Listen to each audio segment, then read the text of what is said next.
Selamat mengikuti Rehavin hari ini dan jangan lupa subscribe YouTube channel Yakobis TV dan nyalakan lonceng notifikasinya. Pada tanggal 30 Desember meninggal dunia Gus Dur pada tahun 2009, dan setiap tahun hal itu dirayakan. Gus Dur yang dianggap sebagai pelindung minoritas, pelindung kemanusiaan. Saudara sekalian yang terkasih, kita sudah sampai ke tanggal 30 Desember dan dalam masa Natal, dan kita teruskan bacaan dari kemarin, yaitu waktu Yesus dibawa ke Bait Allah untuk dipersembahkan sebagai anak sulung. Yang menarik ialah bahwa dalam bab 1 dan 2 dari Lukas selalu ada bandingan antara Yohanes dan Yesus. Malaikat mewartakan kabar baik tentang kelahiran Yohanes, malaikat memberi kabar baik tentang kelahiran Yesus. Zakaria memuji Allah dengan madah pujiannya, Maria memuji Allah dengan madah pujiannya. Kelahiran Yohanes yang disunat dan diberi nama, kelahiran Yesus sama juga. Tetapi mulai sekarang justru Yohanes hilang. Dia akan muncul lagi nanti waktu pembaptisan, tetapi ada lebih banyak tentang masa kanak-kanak Yesus untuk beri lebih jauh dalam mengerti siapa dia. Sudah kemarin saya dengar dari laki-laki yang Nabi Simeon yang menjelaskan bahwa akhirnya yang ditunggunya sudah jadi dan dia bisa meninggal, dan dia juga menjelaskan bahwa tidak akan gampang tugas Yesus. Ya, dia akan ditolak. Sekarang seorang nabi wanita, Anna, yang mewartakan kabar baik itu. Dalam Lukas ini yang menarik juga, selalu ada laki-laki dan perempuan, Zakaria dan Maria. Sesudah itu sekarang Simeon dan Anna. Sesudah itu akan ada anak atau Jairus dan perempuan yang ada penyakit darah. Orang Ninive dan ratu dari Sabah yang akan bertobat, sedangkan orang Israel tidak. Zakheus disebut putra Allah, perempuan yang sakit disebut putri Allah. Begitu juga ada laki-laki yang menanam biji sesawi dan perempuan yang pakai ragi untuk membuat roti. Ada gembala yang hilang satu domba, laki-laki yang baring bersama barangkali untuk makan, satu diambil, yang lain tidak. Dan perempuan yang sedang menggilang padi, satu diambil, yang lain tidak. Dan akhirnya Petrus, laki-laki, pergi ke kubur. Wanita, perempuan tentunya, pergi ke kubur. Dan sekarang itulah saya sangat senang bahwa justru dalam liturgi kita kemarin laki-laki, nabi, hari ini sama pentingnya si nabi perempuan, yang yaitu Hana. Kedua-duanya orang yang lanjut usia, kedua-duanya orang yang sangat patuh pada hukum Taurat, pada agama mereka. Kedua-duanya yang bergembira karena sudah bisa melihat dan membawa kabar baik tentang datangnya Mesias dalam diri si kecil yang dibawa ke Bait Allah. Hal ini membuat kita memikirkan peranan wanita dalam gereja kita. Sebagai orang Vincentian, saya tahu bahwa Santo Vincentius de Paolo tidak pernah akan bisa buat apapun kalau tidak dibantu terus-menerus oleh wanita-wanita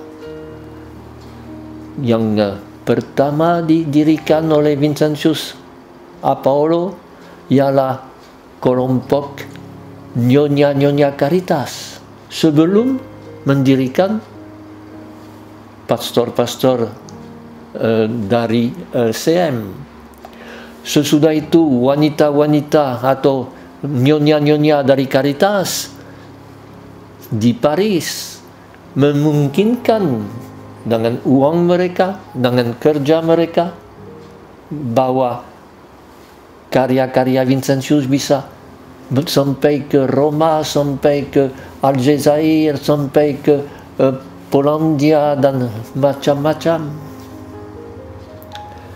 Juga tentunya tanpa Louise de Marillac, Vincentius tidak akan bisa buat banyak, dan dengan putri-putri kasih yang justru akan menjadi pendamping dari semua karya itu. Maka ini akarnya dari Injil. Nabi laki-laki dan nabi perempuan sama ditugaskan oleh Allah. Dan dalam perjanjian lama juga ada nabi-nabi perempuan yang cukup menarik. Maka yang bisa kita tarik dari Injil hari ini ialah justru bahwa kita mau bergembira. Dia sudah datang. Tentunya bukan datang seperti yang diharapkan, yang hebat dan Superman, tetapi justru sebagai anak kecil yang tak berdaya. Pun kemarin sudah kita dengar bahwa untuk Maria yang sudah melahirkan dan yang harus ada kurban untuk peristiwa itu, terpaksa membuat kurban dari burung-burung saja karena keluarga yang kudus, Yosef dan Maria, bukan orang kaya, tidak mampu membeli domba. Itu juga perlu kita renungkan. Pada zaman Natal menjadi semacam pameran dari kekayaan dan semua yang hebat-hebat.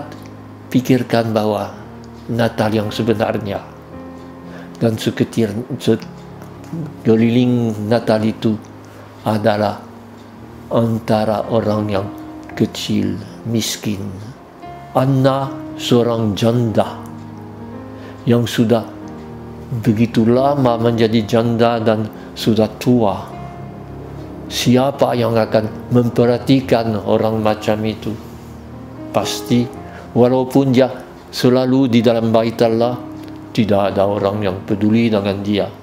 Tetapi dialah yang memandang siapa yang datang.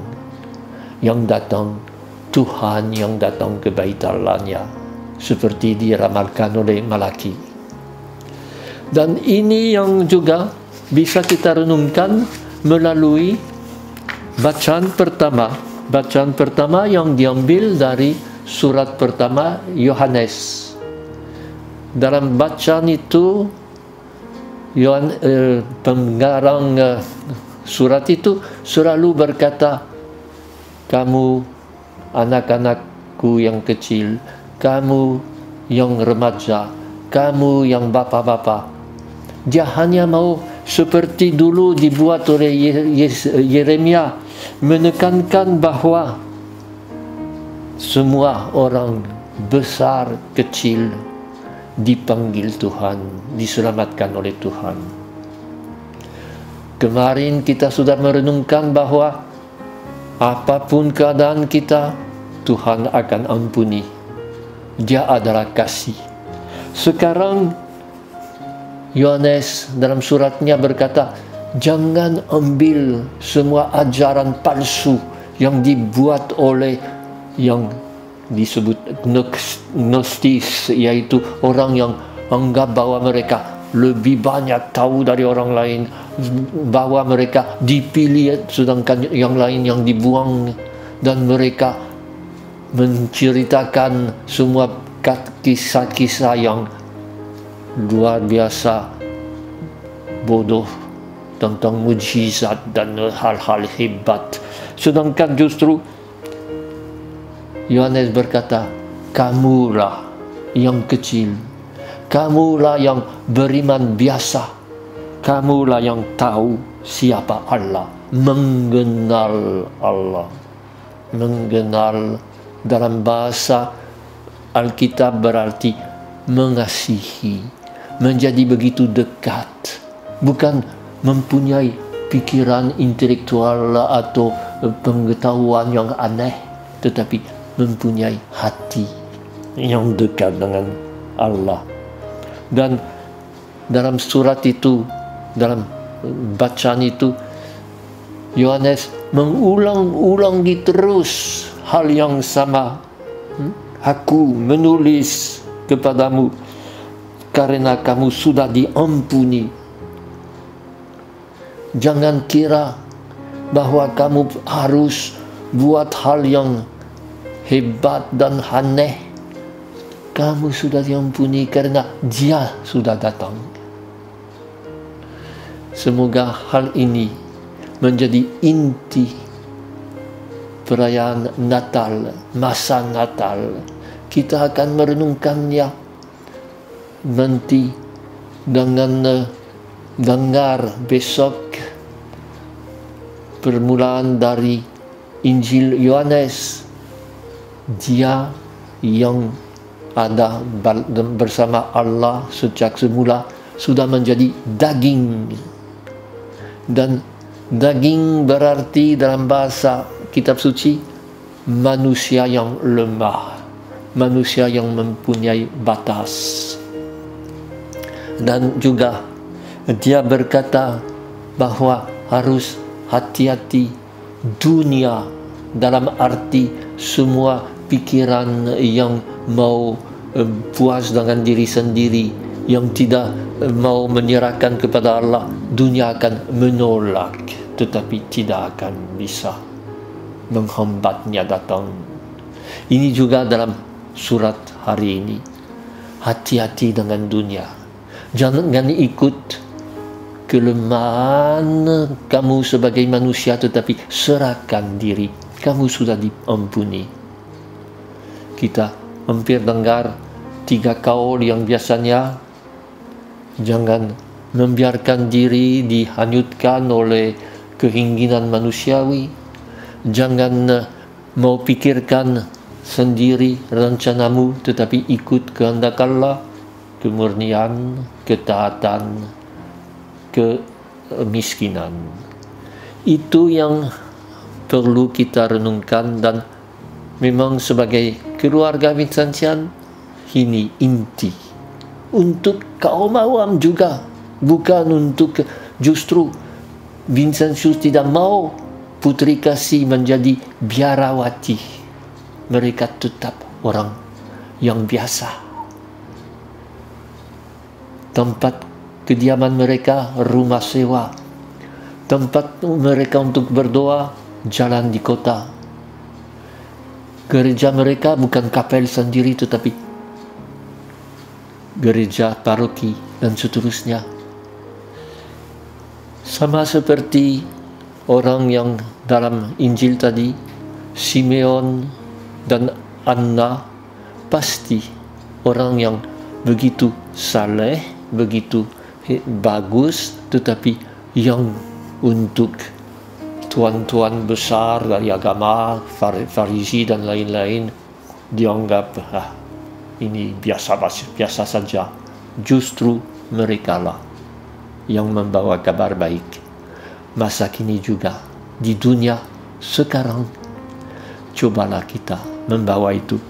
Dan saya mau tambah satu hal yang sedikit kecil. Pada tanggal 30 Desember meninggal dunia Gus Dur pada tahun 2009. Dan setiap tahun hal itu dirayakan. Gus Dur yang dianggap sebagai pelindung minoritas, pelindung kemanusiaan. Kita jangan kira bahwa kita mempunyai monopoli untuk persaudaraan. Jangan kita anggap bahwa kitalah yang hebat. Kita bersama mau pikir bahwa ada kemungkinan menghadirkan kabar baik dari kasih Allah di dunia ini untuk justru orang-orang kecil. Saya memang selama masih aktif sebelum menjadi di pensiun, saya selalu kerja dengan minoritas. Pengungsi di Prancis, orang pegunungan di Vietnam, orang Dayak di Kalimantan, pengungsi politik di Papua Nugini. Kebetulan saya bisa selalu berada di tengah-tengah mereka dan diinjili oleh mereka. Kita diinjili oleh dua nabi itu, Simeon dan Anna.